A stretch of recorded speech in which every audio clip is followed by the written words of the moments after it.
Salve pessoal, hoje dia 22 de janeiro de 2025 é o dia que marcam 103 anos do nascimento de Leonel de Moura Brizola. Eu quero nesse vídeo aproveitar essa data importante, essa data especial, para debater um pouco o tema desse grande nome da política brasileira, né? Querendo ou não, um dos maiores líderes populares da história do Brasil. E eu quero aproveitar para debater isso, um pouco do significado de Leonel Brizola para a história do Brasil, para a formação social brasileira, para a formação da política brasileira do século XX, das esquerdas brasileiras no século XX. Quero debater aqui a sua coragem, a sua combatividade, a sua coerência ideológica, profundamente nacionalista, patriótica, de esquerda, revolucionária. Eu quero debater seus méritos, seus acertos, seus erros, enfim. Tal como tá na thumb do vídeo, eu quero debater por que eles odeiam Leonel Brizola. Por que eles odeiam Leonel Brizola?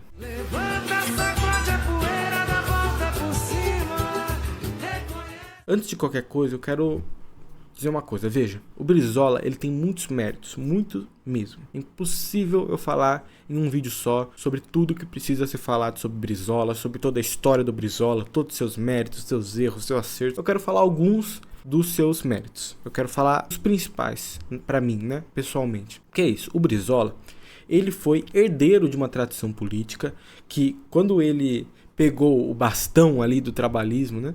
A tradição já era muito antiga, hoje então ela é praticamente centenária, né? E o Brizola, enquanto representante do movimento trabalhista brasileiro, carrega na sua trajetória histórica, política e pessoal os erros e acertos dessa mesma tradição, e erros e acertos pessoais, isso é comum, isso é normal. A gente precisa, enquanto marxistas, inclusive, saber lidar com as contradições da história. Mas eu quero falar alguns dos seus principais méritos. Vamos lá. Primeira coisa é o seguinte: a Central do Trabalhismo, nós, a APR, a organização que a gente faz parte, né, Ação Popular Revolucionária, que é o núcleo de base marxista do PDT, a gente já se envolveu em algumas discussões, alguns debates, às vezes de bom nível, às vezes de alto nível e às vezes de muito baixo nível, às vezes que nem é debate, é só um show de ataques, né? Mas a gente já se envolveu em discussões sobre o caráter revolucionário do Brizola. E aí veja, eu acho que um dos grandes méritos do Brizola foi que de 1961 até mais ou menos 65, 66,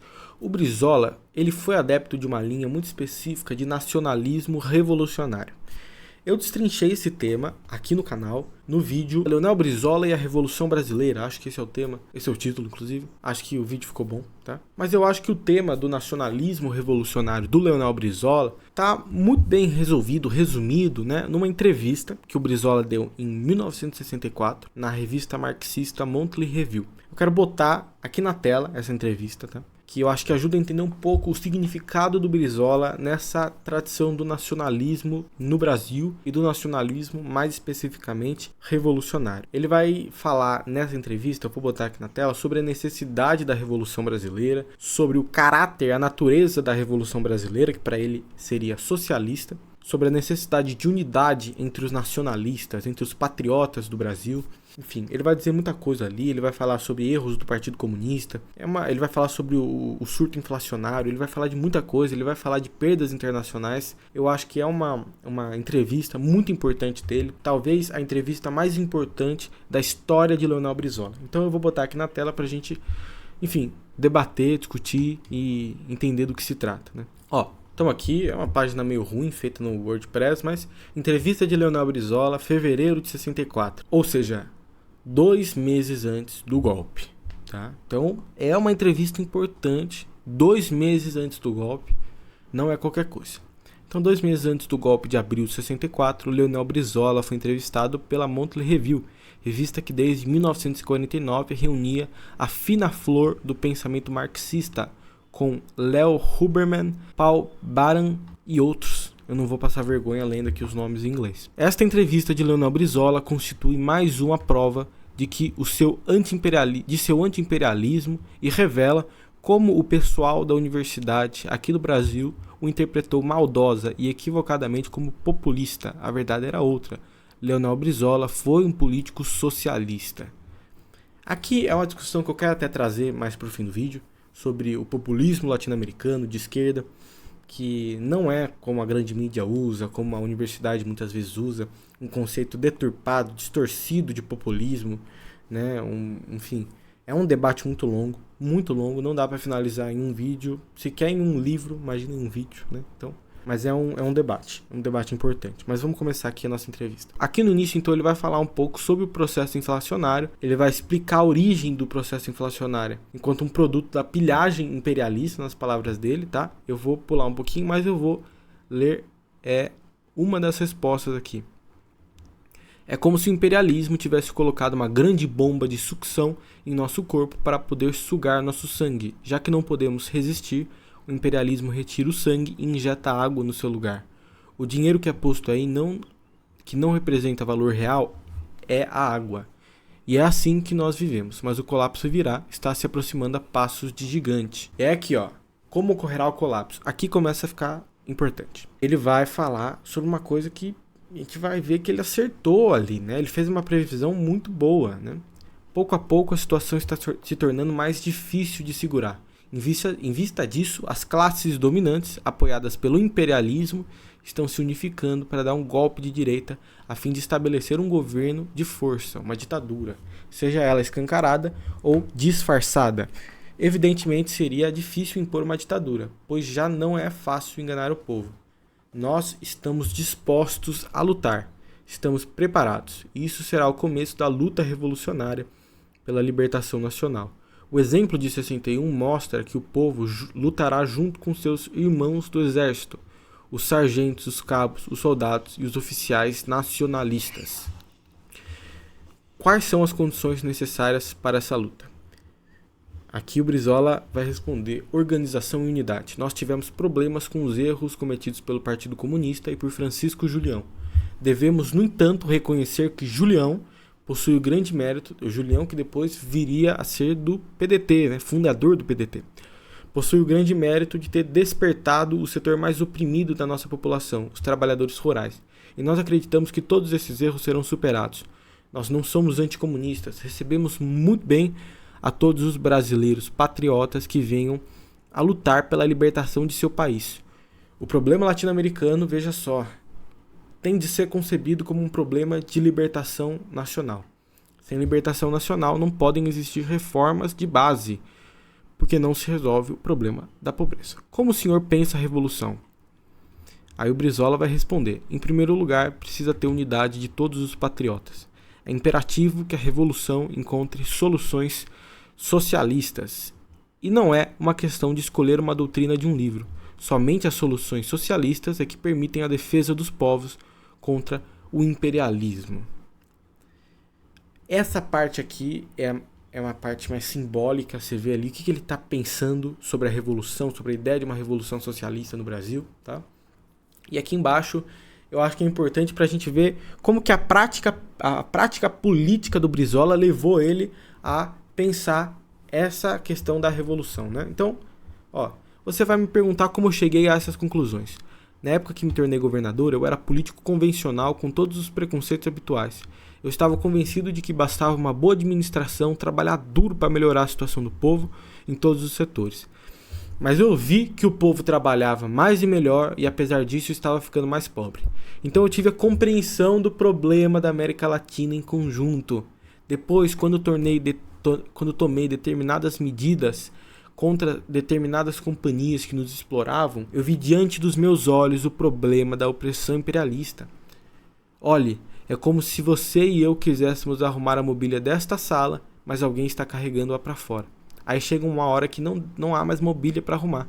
Por conseguinte, a primeira tarefa nossa é fechar a porta para impedir a expoliação. Então o Brizola chega a essa conclusão, de que a gente pode ser nacionalista, a gente pode querer arrumar o nosso país, a gente pode inclusive querer arrumar o próprio capitalismo, criar um capitalismo autônomo, criar um capitalismo que sirva ao povo. A gente pode ter essa vontade, isso é natural. Todo mundo que é de esquerda, mesmo todo mundo que é de esquerda revolucionária, tem essa aspiração, né? Adoraria que fosse assim, que a gente pudesse construir um capitalismo aqui no Brasil sem subdesenvolvimento, sem dependência, rompendo com a marginalização social, né, criando uma maior complexidade produtiva, enfim, rompendo com a dependência e por aí vai. O que o Brizola viu aqui na prática? é que não adianta, a gente precisa entender qual que aqui ele vai falar do problema da América Latina em conjunto e o problema da opressão imperialista, o problema da investida imperialista no terceiro mundo, que inibe qualquer possibilidade de tratar dessas reformas estruturais, dessas reformas de base, pelas vias legais, pelas vias do capitalismo, pelos limites do capitalismo dependente latino-americano, aqui da periferia capitalista. Né? Isso é muito importante. Quando o Brizola debate isso, ele está debatendo ali o centro da questão, que vai nos levar a pensar que a via revolucionária é a saída para os problemas que estão postos hoje no Brasil. E aí eu vou voltar aqui para a câmera. Então fica muito claro qual que era a perspectiva política do Brizola nessa época.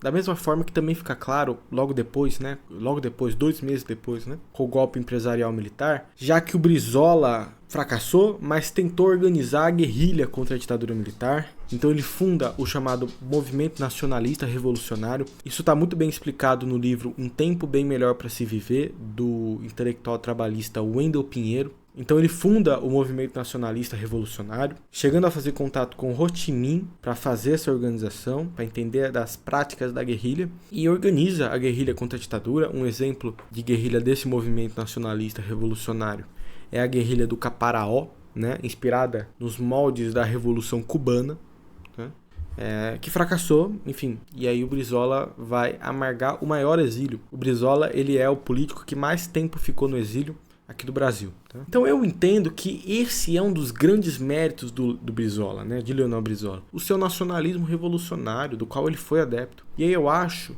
que entra uma questão que os trabalhistas, os nacionalistas de esquerda precisam resolver. É uma questão historicamente ainda não completamente resolvida, que é um dilema, né? Eu ainda quero desenvolver melhor isso, escrito, mais sério, né? Eu até já desenvolvi em outros vídeos um pouquinho melhor, mas o movimento trabalhista tem um dilema, que é o seguinte. O movimento trabalhista, isso de acordo com o intelectual nosso da PR, o Daniel Albuquerque, ele pode ser dividido, né, em 4 fases. Em linhas muito gerais, porque não é minha vontade aqui destrinchar isso. Mas a primeira fase é de 45 até 54, marcada pela síntese do movimento político de Getúlio Vargas, pela formulação teórica de Alberto Pasqualini, que depois viria a ser superada pelo trabalhismo, e pela base social que sustentava o trabalhismo naquela época. A síntese desses 3 elementos formam a primeira fase do trabalhismo, de 45 até 54. A segunda fase, de 54 até 64, é resultado da divergência da oposição, e aí é importante, entre o nacional reformismo do João Goulart e o nacionalismo revolucionário de Leonel Brizola.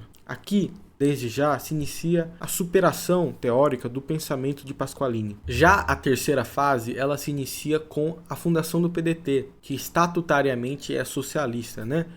Desde a sua fundação, está no estatuto do PDT, no programa do PDT, que ele é um partido socialista. As menções ao socialismo saíram do estatuto em 2022, por motivos, na minha opinião, enfim, absurdos, mas eleitorais, a pedido de Mangabeira Unger e do marqueteiro do Ciro, que eu esqueci o nome agora, mas pediram para tirar as menções ao socialismo dos documentos oficiais do PDT e, graças a Deus, graças à militância, graças a, enfim, a resistência daqueles que ainda são ideológicos dentro do PDT, as menções ao socialismo retornaram ao estatuto do PDT no 6º Congresso Nacional, que aconteceu ano passado, 2024. Então, a terceira fase se inicia aí com o PDT abertamente socialista. A quarta fase e aí que está a importância da gente debater esse dilema que eu quero dizer aqui. A quarta fase, ela precisa ser construída. O chamado cirismo, né, o movimento político que se forjou no entorno do cirismo, ou melhor, no entorno do Ciro Gomes e do seu projeto nacional de desenvolvimento, com todos os seus méritos, acertos,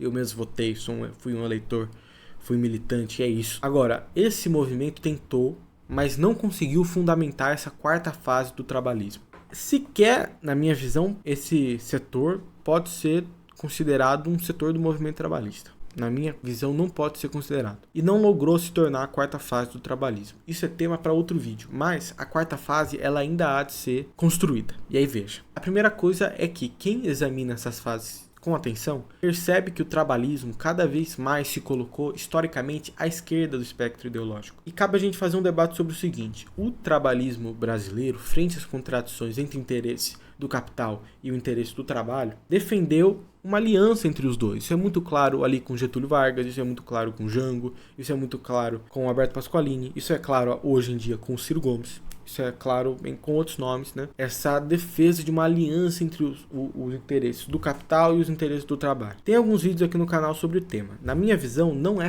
possível a gente pensar na possibilidade de se apoiar em uma burguesia industrial, nacionalista, com aspiração progressista, produtivista, qualquer coisa assim. Não é possível a gente pensar em construir um capitalismo autônomo de uma maneira geral, mas com essa aliança com uma burguesia dita industrial, dita nacional. Isso não é possível na periferia do capitalismo. E aqui está o dilema. O Brizola, isso também é verdade no caso do Darcy Ribeiro, isso fica muito claro no livro do Darcy, inclusive, O Dilema da América Latina, que é um livro, enfim, sensacional. É isso, sim, sensacional. Eu acho que é o melhor livro do Darcy. Costumam dizer que é o povo brasileiro. O povo brasileiro é muito bom, viu? Muito bom.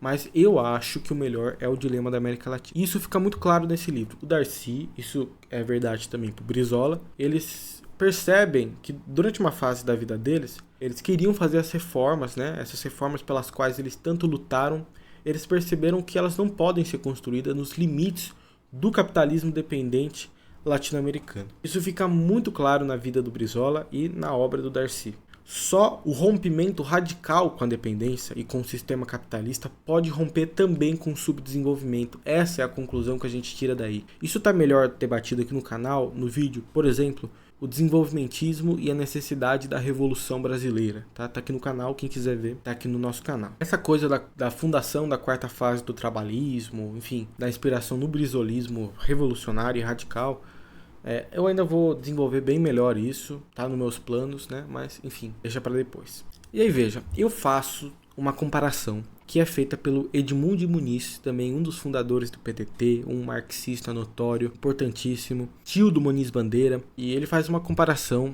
e eu acho que ela tá correta. O Brizola, no Brasil, teve papel semelhante, eu não estou igualando, mas teve um papel político, histórico, semelhante ao papel que prestou Hugo Chávez na Venezuela. O Brizola não chegou às últimas consequências que o Chávez chegou, mas o papel que prestou historicamente é parecido. Tá? Então tem textos do Brizola que ele vai dizer que, por exemplo, a campanha da legalidade não se limitou a ser um movimento formalista e constitucionalista, no sentido de defender a legalidade constitucional posta e só. Não se limitou a isso. Também era um movimento de caráter revolucionário. Um movimento que chegou muito perto de ser uma revolução nacionalista, de uma revolução que não seria uma revolução socialista imediatamente, mas uma revolução que afirmaria a soberania nacional. Tem historiadores, intelectuais que vão dizer, é o caso do próprio Jones Manuel, que vai dizer que a campanha da legalidade foi o momento que o Brasil mais chegou perto de uma revolução no Brasil. Eu acho que isso está correto, viu? Eu acho que isso está correto. Aí, claro, a contra-revolução viria para cima e algum dos lados venceria essa disputa, né? O Brizola mesmo reconhece no livro A Legalidade e Outros Pensamentos Conclusivos de Leonel Brizola que eles deveriam ter avançado durante a campanha da legalidade. Ele reconhece isso. Então no livro ele vai dizer o seguinte, lendo aqui um trecho do livro: o movimento da legalidade tinha um conteúdo revolucionário. A legalidade não teve natureza apenas institucional. Foi o povo que se levantou. O movimento da legalidade foi um levante popular militar, com todas as características de um levante revolucionário. Isso mostra que, assim, apesar do Brizola nunca ter sido comunista, e é isso, né?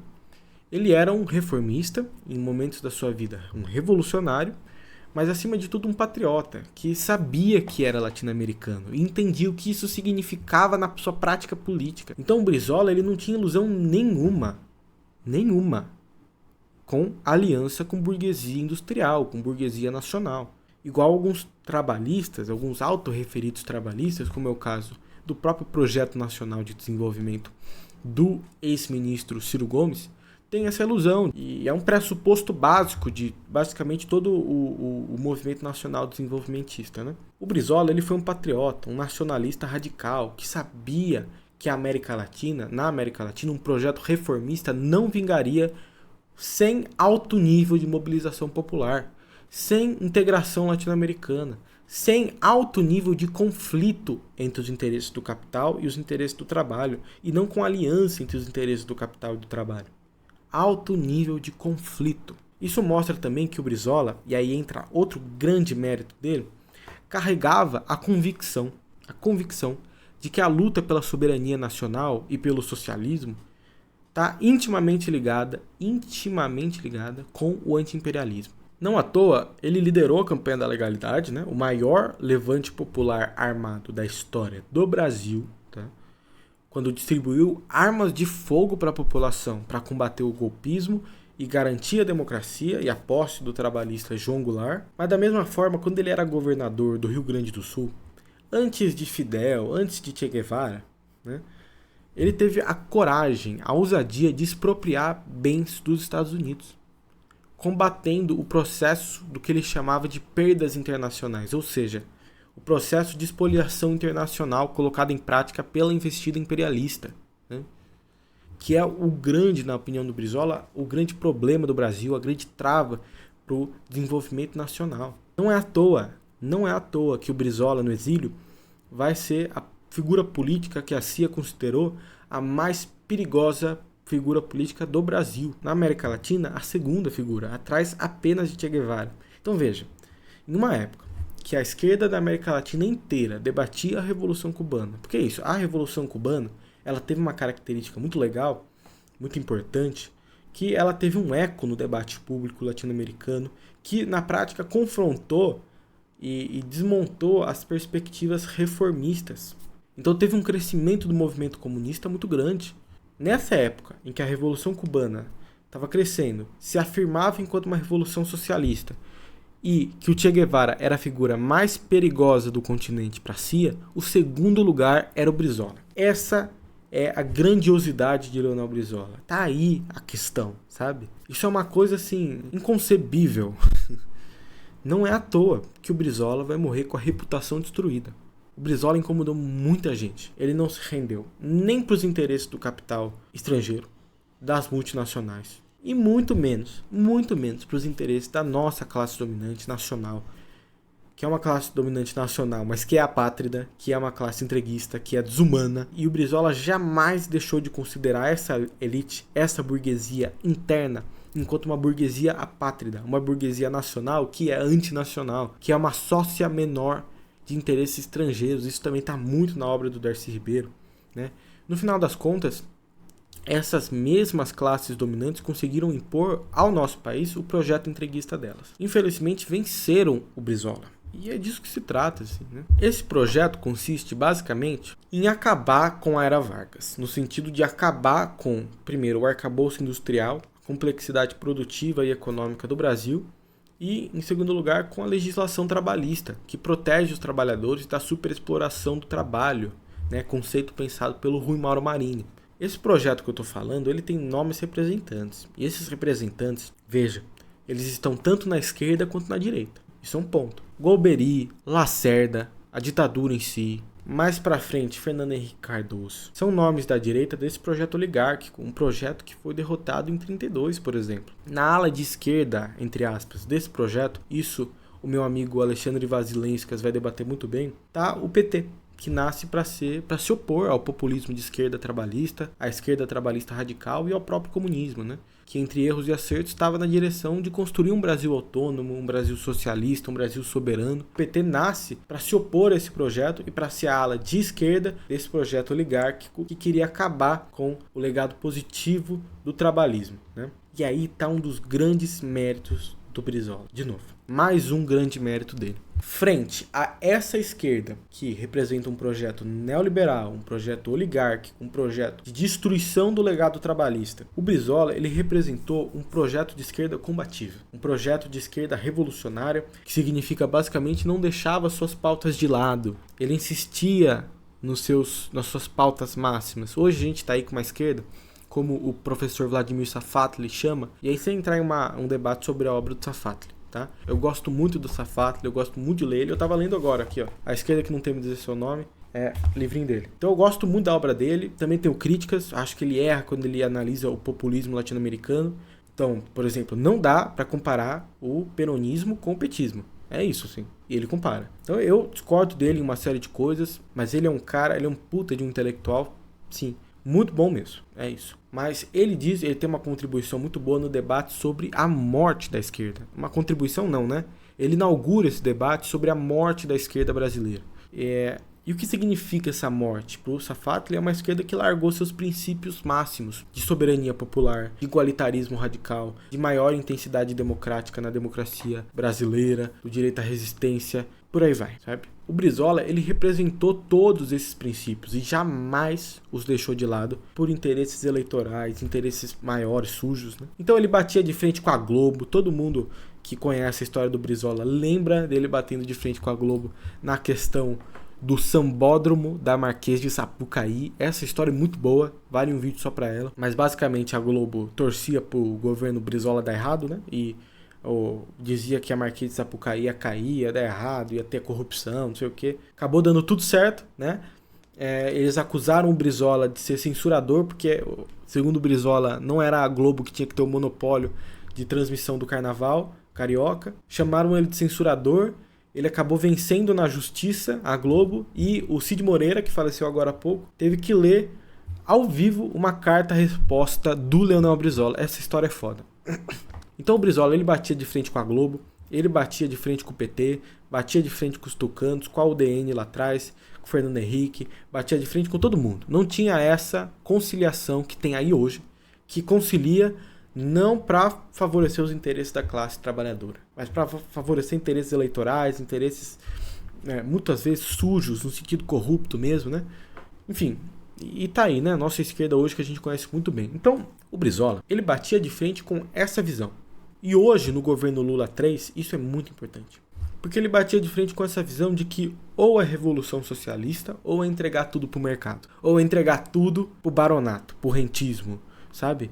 E é isso que a gente está vendo hoje, né? Então não há alternativa, é quase que um discurso da Margaret Thatcher. O que o Mark Fisher, no Realismo Capitalista, falou sobre mais fácil pensar o fim do mundo do que o fim do capitalismo, na prática hoje no governo Lula 3 é isso, é mais difícil pensar o fim do mundo do que o fim do neoliberalismo, né? Então não existe, na visão do petismo, uma margem de combatividade. Não, existe sim. Existe uma margem de combatividade. Existe uma margem de disputa política.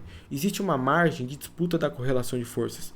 Não é revolução socialista ou morte, ou um cenário catastrófico. Não é isso. E o Brizola é o melhor exemplo disso, de que o governo Lula, quando faz a disputa de consciência que faz pela direita, ou seja, não disputa a consciência popular para falar do fim da escala 6x1, para falar de reforma das Forças Armadas que quase deram um golpe no Brasil, para falar de reforma tributária progressiva, para falar de tributar grandes fortunas, lucros e dividendos, herança, para falar de reforma agrária. Inclusive, o insuspeito de ser antipetista João Pedro Stedley está fazendo diversas críticas ao governo, todas acertadas, porque o governo Lula está ignorando a reforma agrária. É isso, tá ignorando a reforma agrária, ponto. E o João Pedro Stedley, insuspeito, né?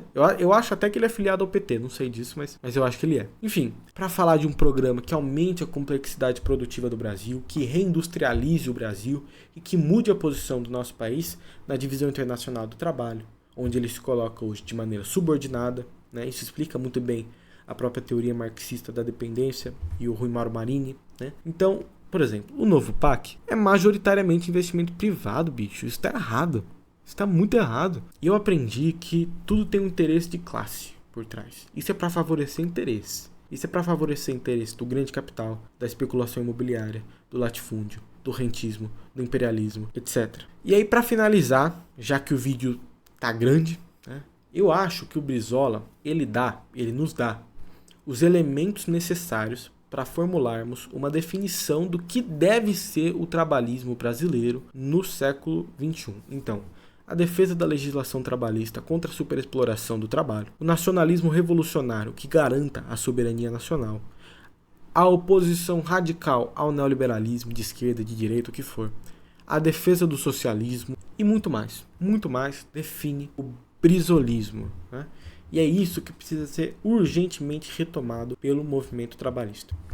Retomando aqui a discussão da quarta fase do trabalhismo, que precisa ser criada, precisa ser fundamentada, eu entendo pessoalmente que o movimento político, a organização trabalhista que tem as ferramentas necessárias, a ousadia necessária, a criatividade ideológica necessária para construir essa quarta fase do trabalhismo brasileiro e dar continuidade ao heróico fio da história que precisa lançar as bases para a quarta fase do trabalhismo, é a nossa organização, a APR, a Ação Popular Revolucionária, que é um núcleo de base marxista do PDT, que entende essa agremiação, essa junção do trabalhismo com o marxismo, né?